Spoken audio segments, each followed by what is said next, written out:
Muito boa tarde, meus alunos, os meus futuros alunos, para aqueles que ainda vão passar pela InfoWay, e meus futuros oficiais. Estava aqui acompanhando todas as aulas, Pimpão. Estava acompanhando. Mas que timaço, hein? Só galáctico mesmo. Muito obrigado, professor Lucimar, pelas suas fantásticas palavras, sábias orientações. Pessoal que fez perguntas aí no chat sobre a redação, olha. Vamos lá. Proposta de intervenção é uma coisa própria do Enem e da FUVEST. Se ela não pedir uma proposta de intervenção, não tem por que dar a solução. Tirem da cabeça de querer solucionar os problemas daquilo que não foi perguntado, não foi pedido. Se atenha a fazer aquilo que foi pedido. É só ler. É fácil. Simples assim.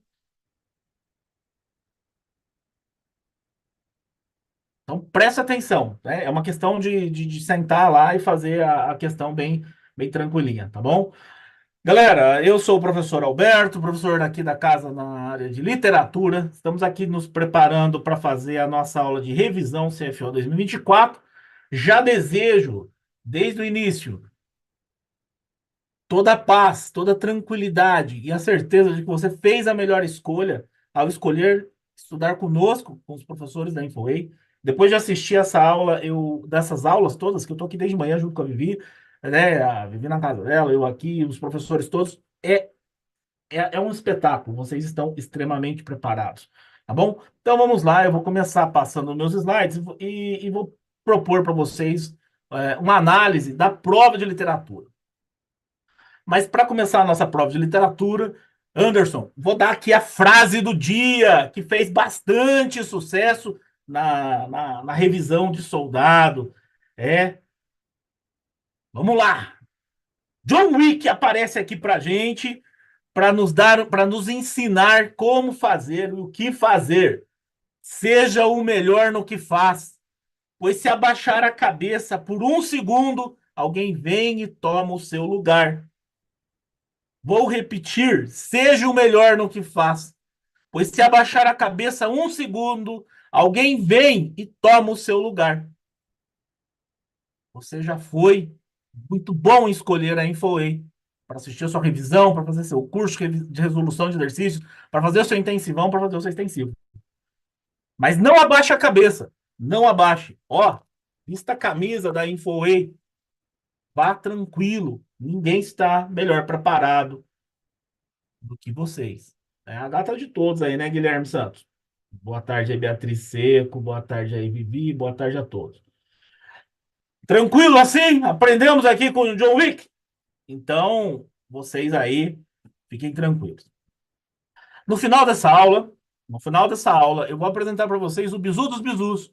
O bizu que ninguém nunca falou para vocês. Qual é o grande bizu para passar no barro branco? Mas é só no final dessa aula, tá bom? Então, aguarde aí. Anderson, eu vou revelar o segredo todo aí. É aquilo que a internet não quer que seja dito, hein? Posso fazer isso, Pimpão? Beleza? Então é o seguinte, galera. Deixa eu ver aqui. Então, um chat aqui. Olha lá, é o meu chefe falando comigo. Ai, que gracinha. Meu chefe é uma belezinha. Olha lá. Galera, o que que tem na prova de literatura? Ó, recentemente, por estatística, o que mais cai na prova de vocês é romantismo, realismo, naturalismo, modernismo. Realismo barra naturalismo é porque é uma escola que está no mesmo, na mesma época, né? Na segunda metade do século, no último quarto do século XIX. E o modernismo aparece. Galera, as questões de literatura, elas vêm com texto literário, mas podem ter questões de compreensão e interpretação. Lembrando que compreensão é entender o que está escrito, interpretar é entender o que não está escrito. Questões de semântica, de uso das palavras, né? O sentido da palavra, o sentido, se aquele palavra tem sentido ou não. Questões ortográficas e gramaticais, e com isso eu tenho certeza que vocês tiveram aula com a nossa rainha que deu aula para vocês da gramática pura VUNESP, gramática pura Barro Branco. Então, ela vai vir logo depois da minha aula. Vivi, está assistindo a minha aula, eu sei, sempre está. E ela vai vir aqui trazer essas questões gramaticais. E existe lá um quarto elemento,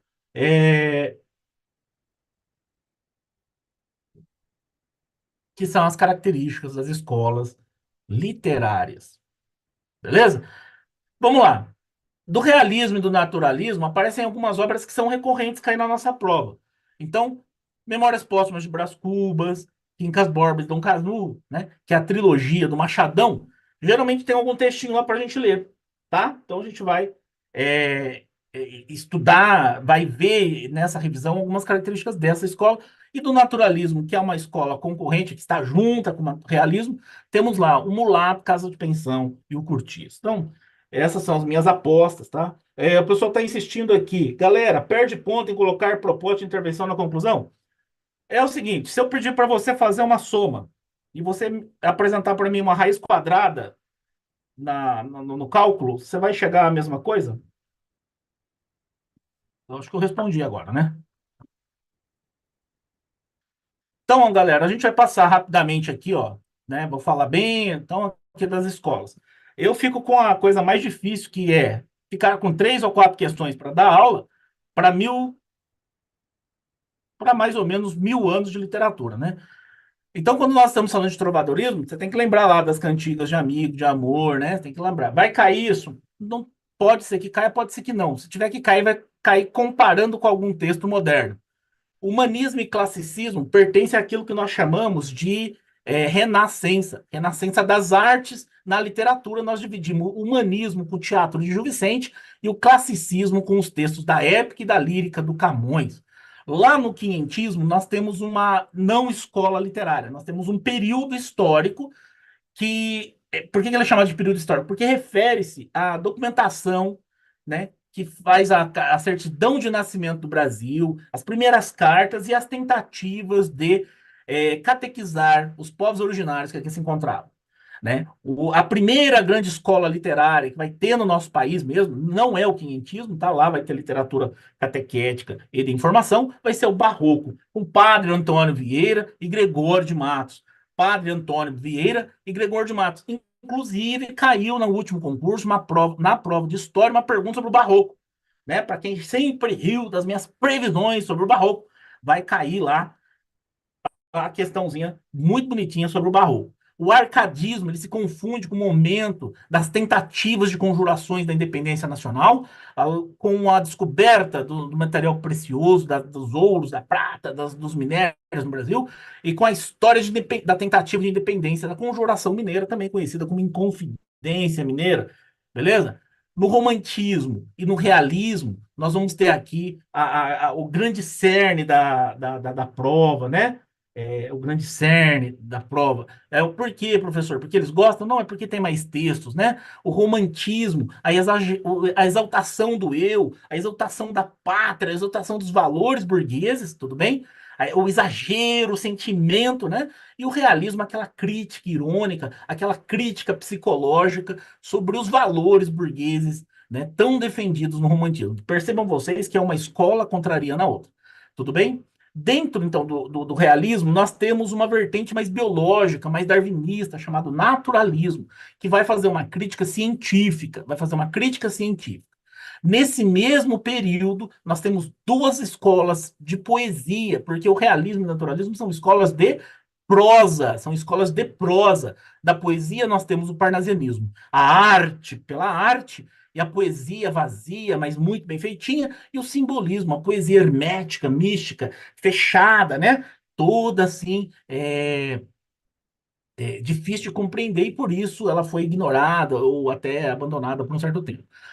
Temos uma não escola literária, que é um período de transição que só tem no Brasil, chamado pré-modernismo, que vai ter lá para gente o Monteiro Lobato, vai ter lá para gente o Euclides da Cunha, né, o Graça Aranha, e é ali, eu costumo falar que o pré-modernismo é um momento em que os autores já não eram mais tão realistas, naturalistas, porque as ideias eram muito avançadas, mas a escrita não era modernosa.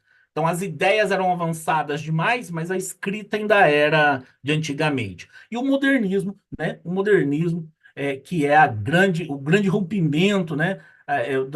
Eu vou falar que é o grande nascimento da literatura nacional sem prisões com modelos estrangeiros. Beleza? Então, beleza. Aqui nós vamos ter um mapa das escolas literárias. O que não nos importa muito agora é só uma questão para você ver que a gente tem 1.000 anos de história para fazer análise, tá? E espero que vocês tenham aí. Eu não estou brigando com vocês, não, galera. Eu só estou aqui orientando. Né? Jamais brigo com aluno.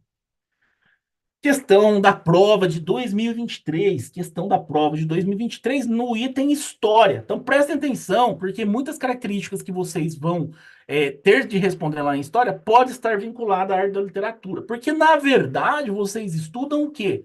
Vocês estudam a história da literatura, que se confunde muitas vezes com a história do país ou com a história de um grupo social. Tudo bem? Tudo tranquilo? Então, quando a gente tem essa aqui, o texto primeiro é a imagem, tá? O texto primeiro é a imagem. Examine a imagem do interior da igreja de São Francisco, Salvador, Bahia, construída entre os séculos 17 e 18. O interior da igreja é um exemplo de que tipo de arte, né? Então tá aqui. Ô, professor, mas é literatura. Poxa vida, literatura é arte. Literatura é arte, né? Renascentista, representada do recinto pela bomba decorada de exaltação de Deus da humanidade. Vamos lá, o barroco é o dualismo, é a dúvida, é o detalhamento. Barroco é uma pedrinha cheia de reentrâncias com detalhinhos bem nebulosos aqui, né? Romântica é a pátria, o resgate dos heróis medievais. No caso do Brasil, a gente vai ter índio. Na caso de Portugal, no caso de Portugal, a gente vai ter os heróis cavaleiros medievais portugueses, né? Aqui é uma obra românica representada no recinto pelos arcos frontais. Vocês não estudaram arte. A clássica, né? A clássica tem a ver com Grécia e Roma. Se eu faço alguma coisa sobre clássica, tem que pensar Grécia e Roma. Tá? A barroca, representada pela riqueza, né? Nós estamos vivendo um momento de riqueza, de detalhamento da decoração dos tetos nas laterais, no teto e das laterais. Então, galera, os jesuítas aqui, eles tinham muito pouca coisa para apontar. Então, aqui é a alternativa D, beleza? Mas vejam só, aí dentro da mesma prova de 23, a gente tinha um texto, né? A gente tinha um texto longo, que era o Sermão do Bom Ladrão, né? E ainda tem a ver com a questão do barroco, porque a gente ainda está falando de barroco. A gente está na mesma época, né? Então lá, para quem ria muito que eu falava do barroco, tá aí o barroco, né? E aí, tendo visto o gênero literário, aí a grande pergunta que tem que fazer para vocês é o barroco, ele só tem um gênero literário de grande expressão, são os sermões. Quem geralmente escreve esses sermões são os padres. Os padres, por quê? Porque é quase uma fonte de informação. Padre Antônio Vieira, o outro expoente, galera, do Vieira, é Gregório de Matos, mas Gregório de Matos escreve poesia satírica. Boca do Inferno escreve poesia satírica. O que a gente precisa entender dos sermões? O que a gente precisa entender dos sermões? Cara, eu escrevo um sermão, um pastor ou um padre escreve um sermão com qual finalidade, né? Por que que um pastor ou um padre tem que escrever lá deixa eu só fazer uma coisinha aqui. Olha que maravilha.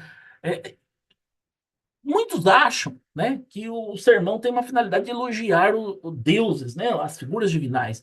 Mas, na verdade, todo sermão tem uma finalidade de persuadir, de convencer. Então, isso aqui você não precisa ler o texto todo. Você pode até ler o texto todo. Mas se você estudou minimamente com as orientações de sinopse, de resumo, você sabe que sermões religiosos, têm finalidade de persuadir, de convencer, de convencer. Então, né? Eu recomendo sempre que você leia os três principais sermões do Padre Antônio Vieira, né? O Sermão da Sexagésima, do Bom Ladrão, né? É, da, Me esqueci agora. É, mas olha aqui, ó. Texto gênero literário, nós falamos de sermões empregados com os recursos retóricos mobilizados. O objetivo do autor é ludibriar os ouvintes? Não, né? Não é, não é. Não é ludibriar os ouvintes. Elogiar os ouvintes. Você pode até ler. Muitos alunos acham que leem esse texto e falam, não, ele está elogiando, né? Mas não. A finalidade é sempre persuadir. Humilhar os ouvintes, mano, né? Que coach antissocial é esse, né? O anti-coach, né? Ou entreter os ouvintes. Quem gosta de entreter é a nossa sociedade, né? Que gosta de viver entretida, né? Resposta aí, sede certinha, é só marcar ela que não cai, que não erra. Beleza? Vamos para a próxima.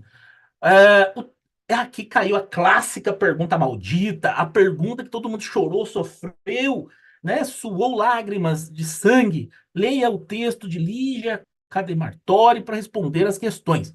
O texto trata da poesia simbolista.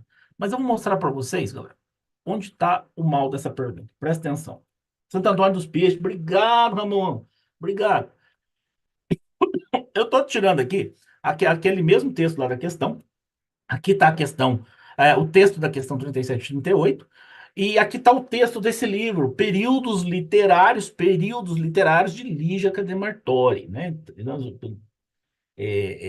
Quem viu essa aula aqui com a gente já sabe. Então vejam só, quando a gente lê o enunciado, vou ler aqui com vocês. Há nessa poesia um clima de mistério. Vamos lá, a poesia parnasiana tem mistério? Não. Quem tem mistério é simbolismo, tá? A única certeza é de que o mundo não revela o que efetivamente é. Então ela é hermética. Ela é hermética, ela é fechada. E as grandes experiências estão na proporção direta do desvendamento do mistério. Mais mistério aqui, a poesia misteriosa por excelência, ela é o simbolismo. O desejo de exploração do que transcende o imediato, a valorização da intuição, a faculdade capaz de permitir a sintonia com o lado obscuro das coisas, né? Quando a gente vê lá a questão a gente vê que a poesia parnasiana, ela não é tão obscura, né? O tema é idiota, né? O vaso grego, né? O leque, né? A planta morta, né? No muro, né? Fazer poesias no muro. A busca desse indefinível forma de expressão indireta e nebulosa. Mais uma característica aqui, ó. Só reforçando. Uma vez que a expressão direta é considerada inapta na captação da essência. A expressão direta é própria do parnasianismo. Que eu vou fazer uma poesia perfeitinha, bonitinha. Alguém, por gentileza, aí pode responder ao senhor Gabriel que horas vai abrir os portões, porque ele está com essa dúvida. Muito obrigado, senhor Lopes, senhor muito gentil, né? Muito gentil. É, em síntese, essa poesia caracteriza pela concepção mística do mundo, a poesia mística também fechada de significado simbólico. Então, eu tenho pelo menos 4 pistas nessa questão, certo? 4 pistas nesse texto que me apontam para o simbolismo pelo interesse particular individual, pelo escapismo em que aliena a sociedade contemporânea, pelo conhecimento ilógico, intuitivo e pela valorização da arte pela arte. E aqui está a única coisa que o meu aluno lembra do parnasianismo, né? Parnasianismo. E aí, eu digo que essa questão ela foi mal elaborada, porque vejam aqui, eu vou ler alguns trechos com vocês do texto original. Há na poesia simbolista um clima de mistério. A única certeza é de que o mundo não se revela e que efetivamente é. As grandes experiências estão na proporção direta do desvendamento do mistério. Beleza? E aí começa aqui de novo. O desejo da exploração, que transcende o imediato, valoriza a intuição da faculdade capaz de permitir a sintonia do obscuro. A busca dessa indefinível torna expressa e direta nebulosa, uma vez que a expressão direta é considerada inapta à captação. A metáfora é atribuída à faculdade de atingir, até aqui a gente não leu. Em suma, em síntese, a poesia simbolista caracteriza pela concepção mística do mundo, tá aqui a definição. Aí o ponto vírgula, pelo interesse no particular, no individual, em lugar geral que interessava os realistas dos parnasianos. Essa informação foi retirada do texto e aqui é que confundiu todo mundo. Em oposição aos realistas e aos os parnasianos, tem o escapismo da sociedade contemporânea pelo conhecimento ilógico, intuitivo, pela valorização da arte pela arte, que era própria do parnasianismo, né? E pela utilização da vida. Então, isso aqui, ó, era uma única informação que você tinha, mas vocês tinham várias informações. Então, prestem atenção, isso pode acontecer de novo? Sim, pode acontecer de novo. O que aconteceu aqui? A maioria dos alunos marcou parnasiana por um único elemento, a arte pela arte. E eu acho que a maioria de vocês fez isso aqui, tá? Só que, e as outras informações sobre simbolismo? O que faltou aqui? Conhecimento das principais características das escolas literárias.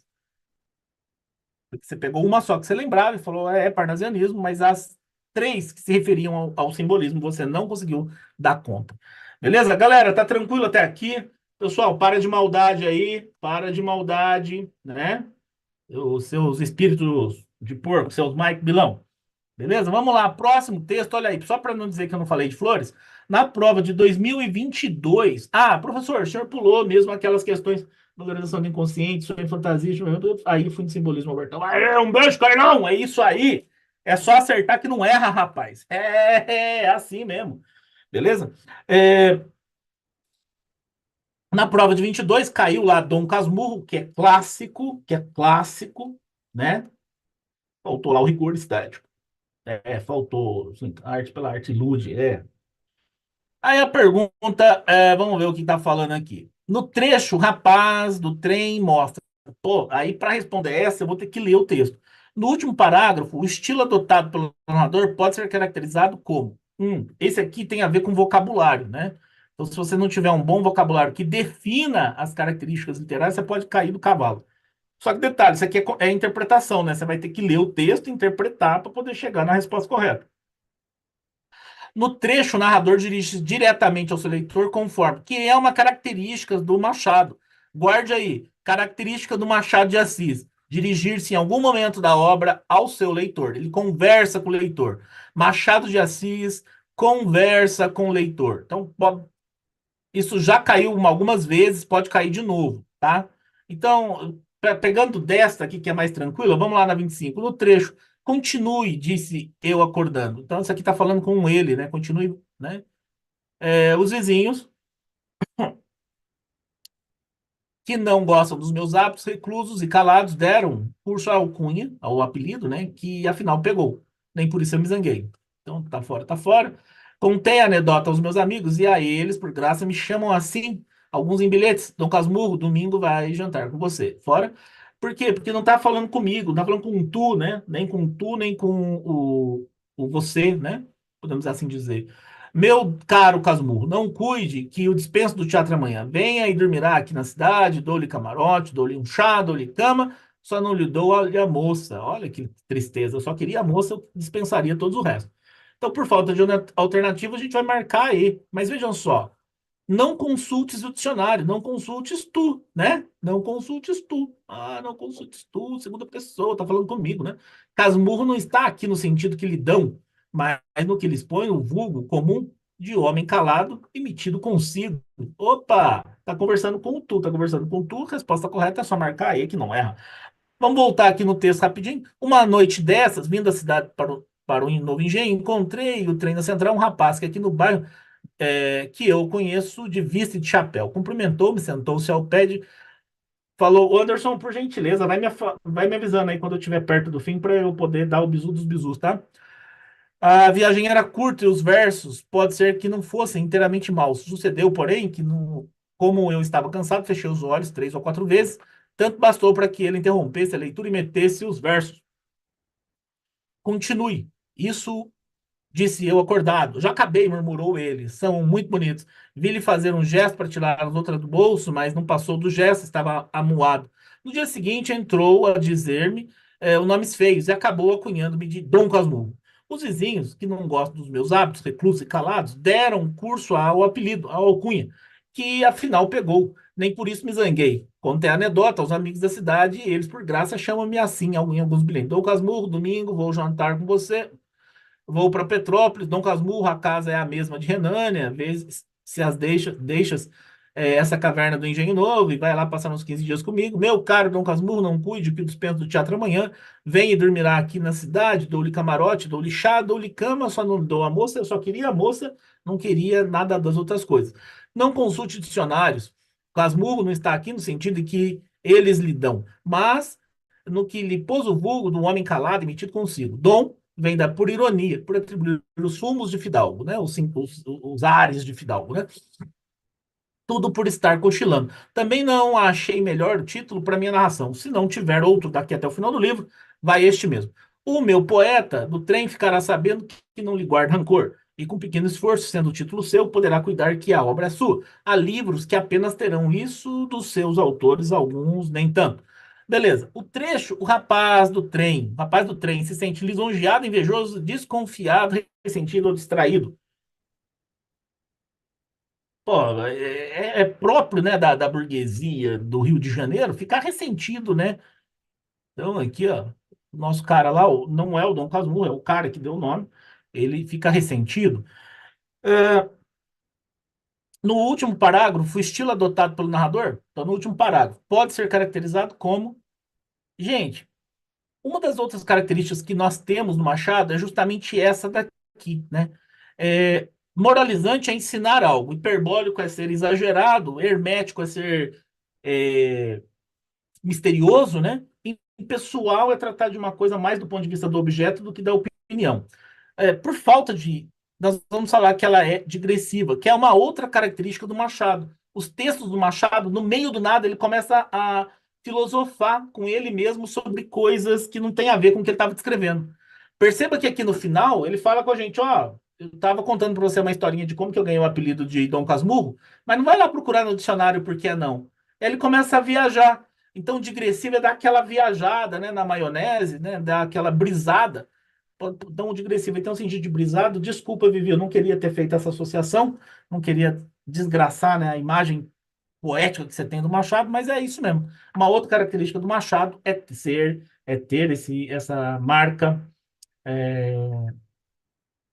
mais brisante. O Anderson não falou comigo. Cadê Anderson Pimpão? Cadê você? Eu vim aqui só para te ver.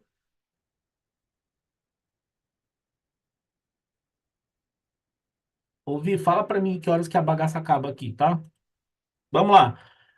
Termos sublinhados no último parágrafo do texto refere-se respectivamente a quem? Bem, lá, se você voltar um pouco, né, vamos voltar lá na questão. Opa, opa, tá aqui. Tem o eles e lhe, né? Não consultes dicionários. Casmurro não está aqui no sentido que eles lhe dão. Eles, a única coisa que está no plural na frase anterior é dicionários, né? Então, o eles se refere aos dicionários, certo? Também é uma característica, sim, Igão. É isso aí. Ironia é uma das características do Machadaço. E o lhe, para quem não sabe, é um jeito bonito de falar a ele, né? A ele, certo? Então, o lhe aqui só pode se referir ao único ele do texto, que é Casmurro. Tá bom? Então, vamos ver se tem essa bagaça aí. Olha lá, 26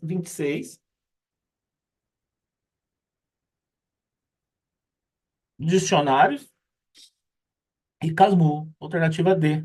D de desejo, como ensina o nosso amatíssimo amador da cidade de Campos do Jordão. Obrigado, 17h20. 17h20. Então tá acabando essa bagaça aqui. Vivi já tá na área aí, filha? Ah lá, Vivi já tá na área. Vamos mais uma aqui. É, a 27, galera. Ocorrência de metalinguagem no texto. Metalinguagem é a linguagem explicando a linguagem, né? Usando a própria linguagem para explicar a linguagem. É, Foca aí, paz. Depois de mim, o chefe ele entra quando quiser. Beleza, então vamos lá. Estou focado aqui, chefias.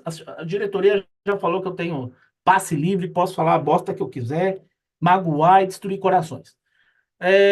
Cumprimentou, sentou meu pé de mim, falou Lua, não tem nada de metalinguagem aqui. Viagem era curta, os versos podem ser que não fossem inteiramente maus.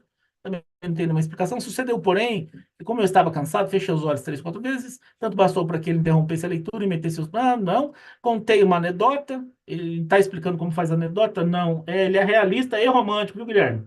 Só que nós vamos estudá-lo como realista, tá bom? Ele é realista. Ele tem uma obra romântica lá, mas é pouco expressiva. Ele foi o fundador do realismo do Brasil. Machado de Assis foi o fundador do realismo do Brasil.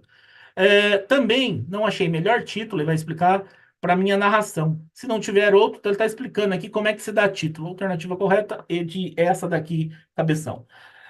Ah, Leia o poema, vou usar meus 3 minutos finais aqui na groselha para responder essa. Lira dos 20 anos, romantismo de segunda geração, ultrarromântica. Adeus, meus sonhos, eu plantei e morro. Não levo da existência uma saudade e a tanta vida que meu peito enchia. Morreu na minha triste mocidade, misérrimo. Votei meus pobres dias a sina doida de um amor sem fruto, e minha alma, na treva agora dorme como um olhar que a morte envolve em luto.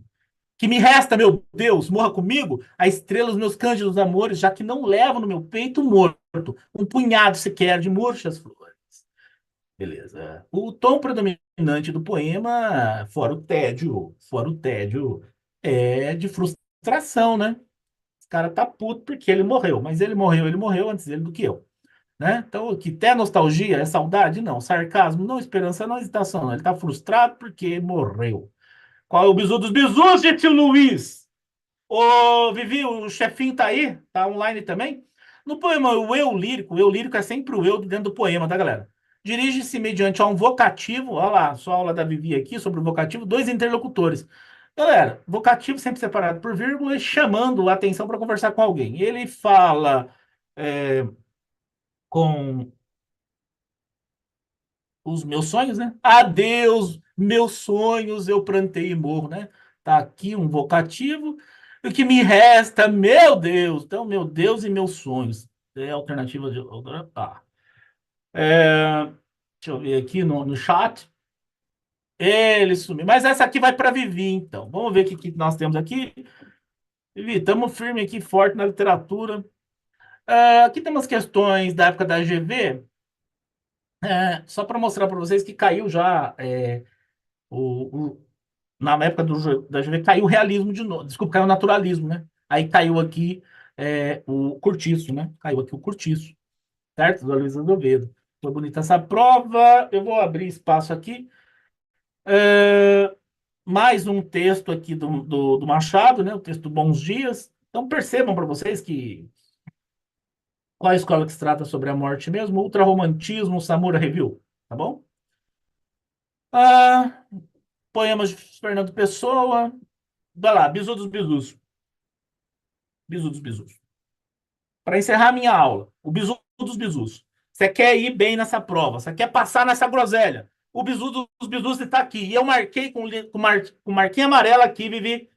Marquei com marquinha amarela aqui, Anderson. Qual é o bizu para passar no barro branco e ser fodão? O Mike Bilão, uma Fox Bilona. Tá aqui. Bizu dos bizus. Rufem os tambores. Tá aqui. O bizu. É a segunda geração. É a InfoWay Concursos. Vamos ler esse acróstico aqui. Impulsione seus sonhos com determinação. Não desista, mesmo diante dos desafios. Foco e persistência são as suas maiores armas. Opiniões contrárias não devem te parar. A teacher Marivir Crazy lá, Antônia falou, wisdom, a sabedoria adquirida com cada passo. Acredite sempre no seu potencial. Your The author of your own success. Você é o autor do seu próprio sucesso.